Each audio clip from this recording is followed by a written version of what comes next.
अस्सलाम वालेकुम नाज़रीन, मैं मोहम्मद असलम हुसैन सियासत की खबरों में आप सबका इस्तकबाल करता हूँ। उत्तर प्रदेश असेंबली के मानसून इजलास शुरू होते ही वज़ीर आला उत्तर प्रदेश योगी आदित्यनाथ ने 22 सितंबर को कानून साज असेंबली और कानून साज कौंसिल दोनों की ख्वातीन अरकान के लिए वफ़ करने के अपने फैसले का ऐलान किया है। सीएम योगी ने मानसून इजलास के मौके पर बीजेपी और इत्तेहादियों के अरकान से खिताब करते हुए अपने तारीखी फैसले का ऐलान किया। कांग्रेस के साबिक सदर व रुकने पार्लियामेंट राहुल गांधी ने पार्टी लीडरों और कारकुनों के साथ भारत जोड़ो यात्रा के आज अपने 12वें दिन पीर को पुन्ना बड़ा अरवा कुरा से फिर से आगाज किया है। वज़ीर के राहुल गांधी गुज़िश्ता रोज पार्टी के सीनियर लीडर रमेश चिन्नई, थला के मुरलीधरन, केसु वेणुगोपाल और केरला असेंबली में अपोजिशन लीडर सत्ससन के साथ आम शहरियों से मुलाकातें की जो उनके इंतजार में रास्तों के किनारे खड़े हुए थे। इतवार की यात्रा के दौरान अपने साथ चल रही एक बच्ची की चप्पल उतर जाने पर राहुल गांधी ने ठहर कर खुद इसे अपने हाथों से चप्पल पहनाया। इसका वीडियो मंजर-ए-आम पर आने के बाद इसकी ज़बरदस्त पजीराई हो रही है और अवामी सतह पर इनकी इंसान दोस्ती की तारीफ़ें की जा रही है। आज पीर को भी राहुल गांधी भारत जोड़ो यात्रा की पदयात्रा का आगाज़ कर दिए हैं और यहाँ भी इनकी अवामी मुकामात पर शहरियों से मुलाकातें जारी है। मशहूर दीनी दरगाह दारुल देवबंद ने गैर मुस्लिमा मदरसे के सर्वे की रियासती हुकूमत के फैसले का खैर मकदम किया है। मुख्तलिफ मदरसों के नुमाइंदों की कॉन्फ्रेंस में जमात उलमा हिंद के सदर मौलाना अरशद मदनी ने कहा कि इदारे को सर्वे पर कोई इतराज़ नहीं है और वो हुकूमत की इस पहल की सताइश करता है। कॉन्फ्रेंस के बाद सहाफ़ियों से बात करते हुए अरशद मदनी ने कहा कि उन्होंने तमाम मदरसों के इंतजामिया से कहा है कि वो सर्वे में ताउन करें क्योंकि इनके पास छुपाने के लिए कुछ नहीं है। उन्होंने कहा कि दीनी मदरसों के दरवाजे सबके लिए खुले हैं और वो मुल्क के दस्तूर के तहत चलते हैं। उन्होंने दीनी मदरसों के इंतजामिया से कहा कि वो अहदेदारों को सही मालूमात फराहम करें और ज़मीन के कागजात और ऑडिट रिपोर्ट जैसी दस्तावेज़ात तैयार रखें। इसके अलावा इहातों में सफाई सुथराई को यकीनी बनाएं। इसके साथ साथ उन्होंने हुकूमत से कहा कि वो एक दो मदरसों की जानिब से क़वायद पर अमलावरी में नाकामी की सूरत में पूरे मदरसे निज़ाम को गलत नहीं समझे। इस कॉन्फ्रेंस के लिए सख्त सिक्योरिटी इंतजाम किए गए थे और मीडिया को दूर रखा गया था। उत्तर प्रदेश में तब्दीली मजहब कानून के तहत लव जिहाद से मुतालिक एक केस में अदालत ने एक मुस्लिम नौजवान को 5 साल कैद की सज़ा सुनाई है। इसके साथ अदालत ने इन पर 40,000 जुर्माना भी आयद किया है। वज़ीर के अमरुआ के हसनपुर कोतवाली में एक मुस्लिम नौजवान ने अपना मजहब छुपाकर एक नाबालिग लड़की को अपनी मोहब्बत के जाल में फंसाया था। इस मामले में अदालत ने नौजवान को 5 साल कैद की सज़ा सुनाई है। गौरतलब है कि उत्तर प्रदेश में लव जिहाद केस में यह पहली सज़ा है। मामला हसनपुर कोतवाली इलाके से मुतालिक है। आम आदमी पार्टी के सरबराह अरविंद केजरीवाल ने बीजेपी और मोदी हुकूमत पर हमले तेज करते हुए इल्ज़ाम लगाया कि पीएमओ में वज़ीर आज़म के मीडिया सलाहकार हरीन जोशी मुल्क के बड़े बड़े न्यूज़ चैनलों के जिम्मेदारान और एडिटर्स को फ़ोन करके धमकियां देते हैं और आम आदमी पार्टी की खबरें दिखाने पर गाली गलौज करते हैं। इसके साथ ही उन्होंने बीजेपी पर इल्ज़ाम लगाया कि वो गुजरात में आम आदमी पार्टी से अपनी मुमकिन शिकस्त से खौफजदा है और इससे बचने के लिए बदउनवानी के खिलाफ जाँच के नाम पर आपको ख़त्म कर देना चाहते हैं। दिल्ली में वो मुल्क की 20 रियासतों में आम आदमी पार्टी के कम वबेश 1500 अवामी नुमाइंदों से खिताब कर रहे थे। ये अपने तर्ज की पहली मीटिंग है जिसमें पंजाब, गोवा और हरियाणा समेत पूरे मुल्क में इलेक्शन जीतने वाले आम आदमी पार्टी के नुमाइंदे मौजूद थे। लेफ्टिनेंट गवर्नर जम्मू कश्मीर मनोज सिन्हा ने इतवार के दिन अजला, पुलवामा और शोपियान में मल्टीप्लेक्स सिनेमा हॉल्स का इफ्तिताह किया। उन्होंने कहा कि आज का दिन मरकजी ज़ेर इंतज़ाम इलाके जम्मू कश्मीर के लिए तारीखी दिन है। पुलवामा और शोपियान में हम्मा मकसदी सिनेमा हॉल्स में मूवी देखने, तफरीह और नौजवानों में महारत पैदा करने जैसी सहूलतें फराहम होगी। ज़ायदस 30 साल बाद कश्मीर के अवाम बड़े स्क्रीन पर फिल्में देख सकेंगे। अपनी नवीयत का पहला मल्टीप्लेक्स श्रीनगर में जारिया माह अवाम के लिए खुलने का इम्कान है। यह श्रीनगर सिटी सेंटर के कड़े पहरे वाले इलाके सोनावार में खुलने वाला है। दिल्ली पुलिस ने एक धोखेबाज सुकेश चंद्रशेखर से मुतालिक 200 करोड़ रुपए जबरी वसूली केस में पूछताछ के लिए अदाकारा जैकलिन फर्नांडिस को एक बार फिर तलब किया है। अदाकारा से कहा गया है कि वो 11 बजे दिन दिल्ली में मुआशी जराइम शोबे के दफ्तर पर पहुंचे। जैकलिन से इसी शोबे में गुज़िश्ता 4 शुबे को ज़्यादा से 8 घंटों तक पूछताछ की गई थी। Special commissioner crime Ravinder Yadav ने बताया कि मनी लॉन्ड्रिंग केस और चंद्रशेखर से मौसूला तहाइफ के बारे में अदाकारा से पूछताछ की जा रही है। अदाकारा नूरा फतेही और पिंकी ईरानी से भी पूछताछ की गई है जिन्होंने मुबैना तौर पर जैकलिन को चंद्रशेखर से मुतारिफ कराया था। उत्तर प्रदेश में बढ़ते इख्तियार बीजेपी की तरफ से इस खबर पर सख्त रद्द-ए-अमल आया है कि समाजवादी पार्टी ने चीफ मिनिस्टर बिहार नीतीश कुमार को रियासत के 2024 का लोकसभा इलेक्शन लड़ने की दावत दी है। Deputy chief minister Keshav Prasad Maurya ने कहा कि नीतीश कुमार के लिए उत्तर प्रदेश में कोई चांस नहीं है। नीतीश कुमार अपने बलबूते पर 2 नशिस्तें जीत पाते हैं। इनकी नशिस्तें बीजेपी की तायद से इलेक्शन लड़ने के बाद बढ़े हैं, लेकिन अब मोदी के चेहरे के बगैर उत्तर प्रदेश और बिहार में तक कोई चांस नहीं है। वो अपना अकाउंट यानी खाता नहीं खोल पाएंगे। जनता दल यूं ने इशारा दिया कि नीतीश कुमार को मिर्ज़ापुर लोकसभा नशिस्त या फूलपुर नशिस्त से इलेक्शन लड़ने की दावत दी गई है, जहां कुर्मी जात के लोगों की काबिल लिहाज आबादी है। मिर्ज़ापुर नशिस्त फिलहाल मरकजी वजीर और अपना दल सरबराह अनुप्रिया पटेल के पास है।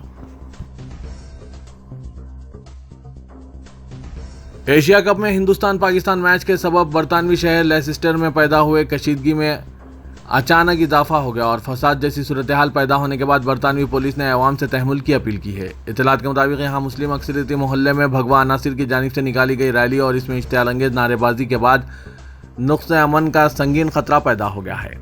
सोशल मीडिया के तौसत से मिली रिपोर्टों के मुताबिक हिंदुस्तान पाकिस्तान मैच के बाद ही यहाँ हिंदू मुस्लिम कशीदगी महसूस की जा रही थी, जिसके दौरान गुज़िश्ता रोज़ एक एहतजाजी मार्च ने आग में घी डालने का काम किया। जो वीडियो मंजर आम पर आए हैं, इनमें पुलिस को दोनों फिरकों के हुजूम को मुतसादिम होने से रोकते हुए देखा गया है। इस बीच दोनों तरफ से एक दूसरे पर शीशे की बोतलें फेंकी गई। इस दौरान लोगों को लाठियों और डंडों से लैस भी देखा गया। लेसिस्टर पुलिस के कारगुजार सरबराह रॉब नैक्सिन ने इस ज़िमन में ट्विटर पर ऐलान किया कि मशरिक लेसिस्टर से 27 अफराद को गिरफ्तार किया गया है, जबकि पुलिस की गश्त बढ़ा दी गई है। तेलंगाना हाईकोर्ट ने सिंगरेनी कैलरीज में असिस्टेंट ग्रेड 2 जायदादों के तकर्रुरात के अमल को रोकने की हिदायत दी है। इस सिलसिले में कंपनी के आला अहदेदारों को हाईकोर्ट ने हुक्म जारी किया है। तकर्रुरात के इम्तिहानात पर मुबैना बेकायदगियों की शिकायत करके बाज़ उम्मीदवार हाईकोर्ट से रुजू हुए, जिसकी समाअत के बाद अदालत ने फैसला सुनाया। दरख्वास्त गुजारों ने इम्तिहानात की बेकायदगियों से मुतालिक दस्तावेजी सबूत पेश किए, जिस पर अदालत ने ताहुकुम सानी तकर्रुरात रोकने सिंगरेनी रिक्रूटमेंट सेल को हिदायत दी है। तेलंगाना रियासत बरखी की पैदावार में मुल्क भर में सरफहरिस्त है। चीफ मिनिस्टर तेलंगाना के चंद्रशेखर राव के दफ्तर से महकमा बरखी की कारकर्दगी पर जारी एक रिपोर्ट के मुताबिक तेलंगाना की तश्कील के वक्त साल 2014 में रियासत में सिर्फ 7,778 मेगावाट बरखी पैदा करने की गुंजाइश थी और इस वक्त रियासत में बरखी का शदीद बहरान था। लेकिन चीफ मिनिस्टर चंद्रशेखर राव दूरअंदेश क़यादत ने सिर्फ 6 माह के अंदर बरखी के बहरान को ख़त्म करते हुए तमाम ज़ुमरों के बरखी सारिफिन को 24 घंटे मियारी बरखी की सरबराही के अमल का आगाज़ किया और आज रियासत में 17,305 मेगावाट बरखी पैदा हो रही है। इसके अलावा चंद्रशेखर राव हुकूमत ने शमशी तोयनाई से पैदा हुई बरखी में भी काफ़ी इजाफा किया।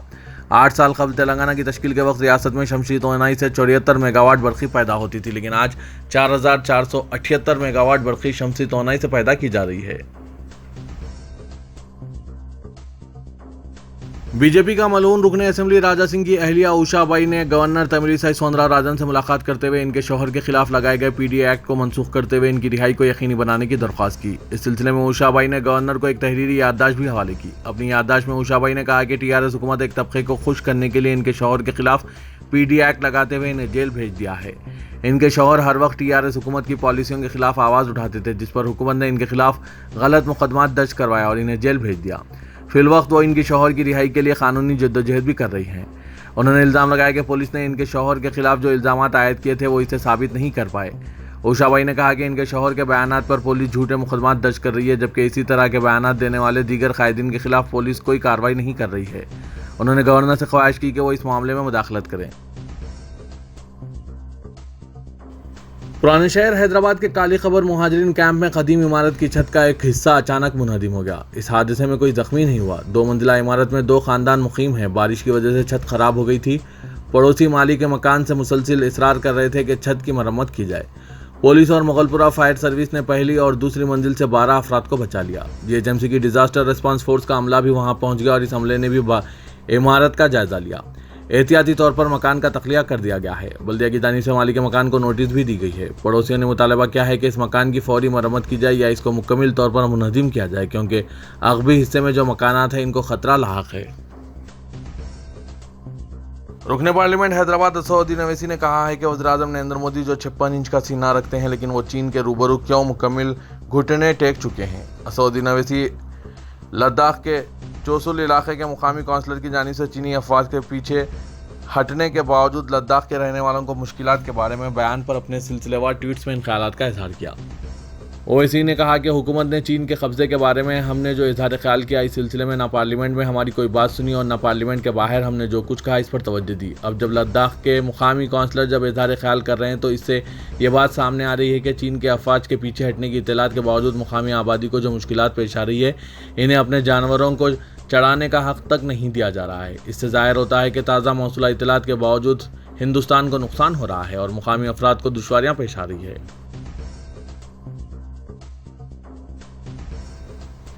तेलंगाना के भोपालपल्ली मंडल के नंदीगाम के जोड़े सुरेश और अनीता का 9 साल का ख्वाब उस वक्त शर्मिंदा ताबीर हुआ जब चीफ मिनिस्टर के चंद्रशेखर राव ने इस जोड़े की 9 साला लड़की का नाम रखा और इस जोड़े को तहनीत पेश की। सुरेश और अनीता के जोड़े ने अलहदा रियासत तेलंगाना की जद्दोजहद में अहम रोल अदा किया था। इन्हें 2013 में एक लड़की पैदा हुई। उन्होंने उस वक्त फैसला किया था कि इस लड़की का नाम के चंद्रशेखर राव ही रखेंगे। उस वक्त से लड़की अब तक बगैर नाम के ही पली बढ़ी। इस मामले की इत्तला असेंबली के साबिक स्पीकर और मुकामी रुकने कानून साज कौंसल मधुसूदन चारी को मिली। उन्होंने इस बारे में चीफ मिनिस्टर के चंद्रशेखर राव को इसकी इत्तला दी और इस जोड़े को इनकी लड़की के साथ चीफ मिनिस्टर से मिलवाया। प्रगति भवन में इस मुलाकात के दौरान के चंद्रशेखर राव और इनकी अहलिया भी इस जोड़े को तहनीत पेश की और तहाइफ भी पेश किए। उन्होंने इस 9 साला लड़की का नाम महाती रखा। चीफ मिनिस्टर की जानिब से इस जोड़े को लड़की की तालीम के लिए माली इमदाद भी दी गई है। वजीर बल्दी नज़्म तारक रामाराव ने ट्विटर पर की गई एक दरख्वास्त पर रद्दअमल जाहिर करते हुए चवेरला के रुकने पार्लियामेंट रणजीत रेड्डी से ख्वाहिश की कि वो शमशाबाद के चंदन वाली के करीब सीढ़ियों वाली बॉली की जिम्मेदारी कबूल करते हुए इसकी तज़य्युन का काम करें। आरपी मोसोनरी नामी शख्स ने ट्वीट करते हुए तेलंगाना हुकूमत पर जोर दिया था कि वो इस सीढ़ियों वाली बॉली की बहाली का काम करें। उन्होंने कहा था कि 700 साल पुरानी ये सीढ़ियों वाली बॉली इम्कानी सयाहती मरकज़ बन सकती है। इसकी देखभाल मुनासिब तौर पर नहीं की जा रही है। इस ट्वीट का हवाला देते हुए केटीआर ने कहा कि हमें इसका अहिया करने और इसे खूबसूरत बनाने की ज़रूरत है। मैं रुकने पार्लियामेंट रणजीत रेड्डी से दरख्वास्त करता हूं, जो आज अपनी सालगिरह मना रहे हैं, कि वो इस सीढ़ियों वाली बॉली की जिम्मेदारी कबूल करते हुए इसका अहिया करें। असर हाजिर में फराटे से इंग्लिश बोलने वालों को अहमियत दी जा रही है। अगर ज़हीन, शरीफ और लायक आदमी रवानी से अंग्रेज़ी नहीं बोल सकता तो समाज में इसको रुआबदार शख्स नहीं माना जाता। ऐसा ही एक वाक़ा इंडिगो फ्लाइट परवाज़ में पेश आया। तेलुगु की एक खातून को जो इमरजेंसी एग्जिट कतार में बैठी हुई थी, नशीश तब्दील करने पर मजबूर होना पड़ा क्योंकि ये खातून इंग्लिश में बात नहीं कर सकती थी। 2 दिन कबल विजयवाड़ा हैदराबाद रूट पर फ्लाइट के दौरान पेश आए इस वाक़े ने तेलंगाना के वजीर के तारक रामाराव की तवज्जो हासिल कर ली। हुक्मरान जमात TRS के कारगुजार सदर और रियासती वजीर बल्दी नज़्म और शहरी तरक्यात KTR ने एयरलाइनों पर जोर दिया कि मुकामी ज़बानों के एहतराम का आगाज़ करें।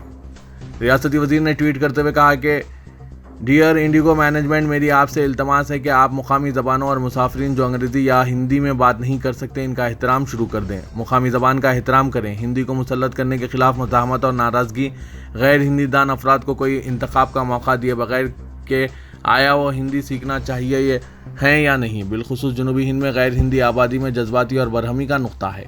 इलाकाई रूट्स में मज़ीद अमले का तकर्रुर करना चाहिए जो मुकामी ज़बान जैसे तेलुगु, तमिल, कंट्रा वगैरह अच्छी तरह बोल सकता हो, जो इस मसले का कामयाब हल है।